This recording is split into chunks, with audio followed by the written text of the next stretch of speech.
Bonjour, ici Vincent d'Astuce Trading. Aujourd'hui, nous allons voir comment trader avec les moyennes mobiles. Donc déjà pour commencer, qu'est-ce qu'une moyenne mobile? Eh bien tout simplement, donc c'est une courbe qui va représenter la valeur du cours sur un nombre de périodes indiquées et divisé par ce même nombre.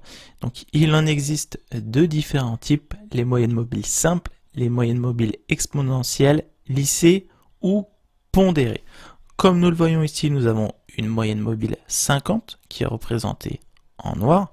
Et ici, nous avons une moyenne mobile 20 qui est représentée ici en rouge, en vert, en rouge, en vert, en rouge et encore en vert. Alors, à quoi peuvent nous servir ces moyennes mobiles?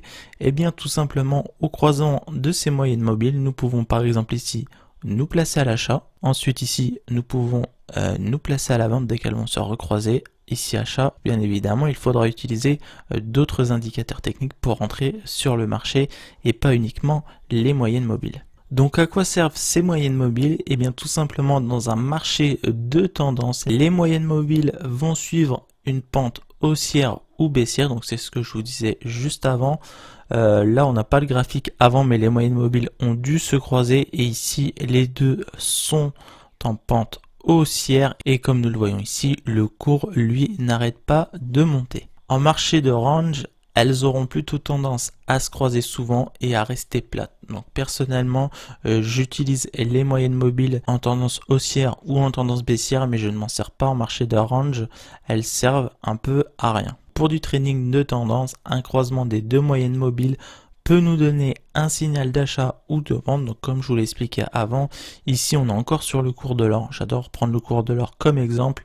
Ici on était en tendance baissière. Ici les moyennes mobiles se croisent.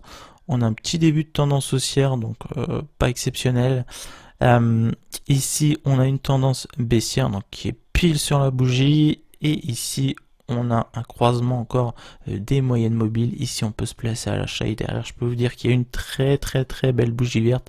Il y en a même trois qui se suivent.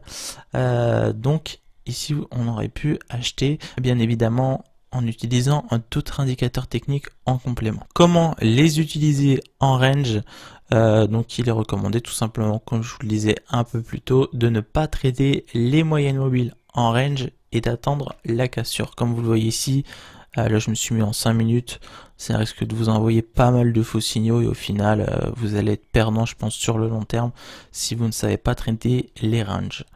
Et c'est pour ça d'ailleurs que je recommande de trader de gros mouvements à la hausse ou de longs mouvements à la baisse. Donc les avantages des moyennes mobiles, donc elles permettent facilement d'identifier la tendance du marché, elles nous fournissent des signaux d'achat et de vente, et je voulais encore préciser au cas où ça ne serait pas encore rentré dans vos petites têtes, comme d'habitude pensez à utiliser d'autres indicateurs techniques pour valider une tendance.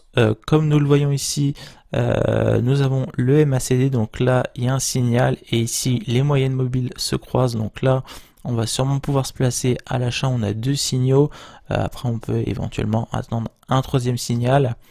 Mais voilà, donc toujours utiliser d'autres indicateurs techniques et pas uniquement les moyennes mobiles seules. Voilà, il me semble que j'ai fait le tour pour cette vidéo. Donc comment utiliser les moyennes mobiles en trading. J'espère que cette vidéo vous aura plu.